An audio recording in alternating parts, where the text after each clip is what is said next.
آج ہم آزاد ہیں تو اس کے پیچھے بہت بڑی وجوہات ہیں. ہم نے بہت بڑی قربانیوں کو پیش کیا ہے.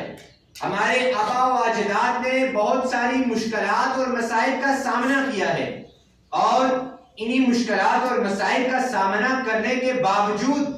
آج ہم ایک آزاد ملک میں رہ رہے ہیں اور اس ملک میں اپنے تمام حقوق کے ساتھ اپنی زندگی کو بسر کر رہے ہیں. حاضرین، جب ملک ہندوستان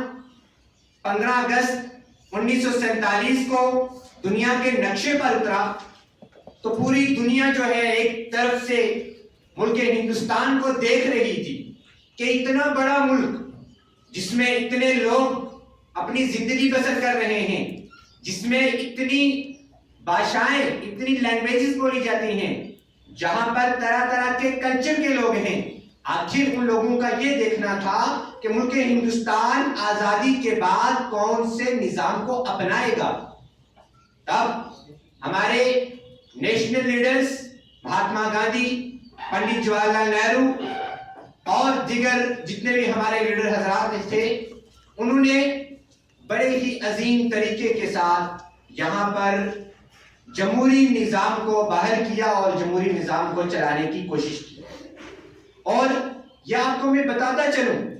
کہ بڑی بڑی جو ممالک تھے، یونائٹڈ اسٹیٹس آف امریکہ، اس وقت کا بنے والا سوویت یونین، وہ ایک طرف سے دیکھ رہا تھا ملک ہندوستان کا نظام کہ ملک ہندوستان میں، اتنے بڑے ملک میں، اتنی بڑی آبادی ہونے کے باوجود، اتنی زیادہ ڈائیورسٹی ہونے کے باوجود یہاں پہ ڈیموکریسی کس طریقے سے اسٹیبلش ہوگی. جب ملک ہندوستان کی طرف دیکھا گیا تو جب ملک ہندوستان میں الیکشن کمیشن کو بنایا گیا تو الیکشن کمیشن کو بنانے کے بعد کیا ہوا کہ پورے طریقے سے لوگوں کو ووٹ ڈالنے کا ادھیکار دیا گیا تاکہ لوگ اپنی مرضی سے اپنے جو لوگ ہیں، اپنے جو ریپریزنٹیٹیوز ہیں، ان کو چوز کریں اور اس ملک کے مستقبل کو آگے سجایا جائے، اس ملک کے مستقبل کو سنوارا جائے. آج ہماری ووٹ دینے کی ابھی عمر نہیں ہے، کچھ لوگوں کی ہوگی اور کچھ لوگوں کی نہیں ہوگی، لیکن یہ ہمارے لیے جاننا اہم ضروری ہے، بہت ہی ضروری ہے کہ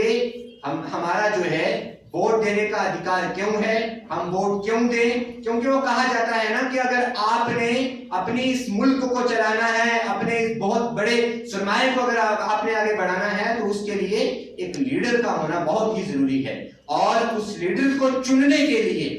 اگر کسی کی ضرورت پڑتی ہے تو ہم جیسے نوجوانوں کی ضرورت ہے. ہم نوجوانوں کو آگے آنا ہے اور نوجوانوں کو ہی جو ہے وہ اچھے طریقے سے جانچ کے جو ہے چن کے اپنا ایک جو ہے لیڈر ہے اس کو آگے کرنا ہے. اور اب میں آخر پر مشرف سر کو دعوت دیتا ہوں کہ وہ آج آپ کے سامنے آئیں اور ایک چھوٹا سا پلیج دے کر اپنے خیالات کا بھی آپ کے سامنے اظہار کریں. بہت شکریہ.